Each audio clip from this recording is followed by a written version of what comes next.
Невидимую красную ленту, открывающуюся в интернет-пространстве библиотеки, сегодня пришли разрезать известные авторы и потомки писателей Тувы. В электронную библиотеку вошли тысячи книг, классиков тувинской литературы, писателей более поздних поколений, современных авторов, фольклор, народные сказки и даже детские газеты Тувы. Проект «Туварит» реализован с помощью гранта президентского фонда культурных инициатив размером 1 800 000 рублей. За последние 3 года мы в регионе открыли уже более 10 модельных библиотек, и благодаря этому проекту тоже сельские модельные библиотеки тоже выйдут на новый уровень. Аяна Александровна Адыгаева, учитель английского языка лицея Олчей города Агдовурака, в 2019 году выпустила свою первую книгу стихов «Кежик».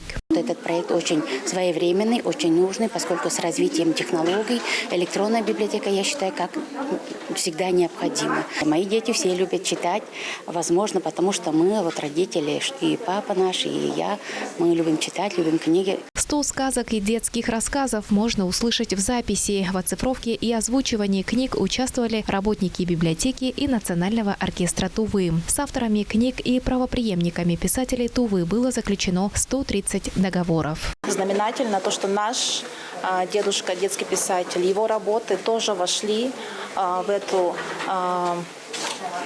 идею. Мы уже посмотрели на сайте нашей работы, то есть работы дедушки.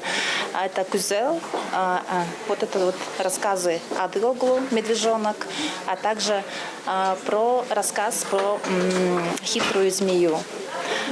И поэтому я считаю, что этот проект очень важен для сохранения тувинского языка, для передачи нашего языка дальнейшему поколению. Авторами проекта Тувинской библиотечной ассоциации и Тувинской республиканской детской библиотекой имени Корнея Чуковского проделана колоссальная работа. Теперь взрослые и дети с любой точки мира могут абсолютно бесплатно прочитать или услышать свои любимые тувинские произведения. Айдана Холлы, Чайхан Дунгак, Хазамат Очур, Тува 24.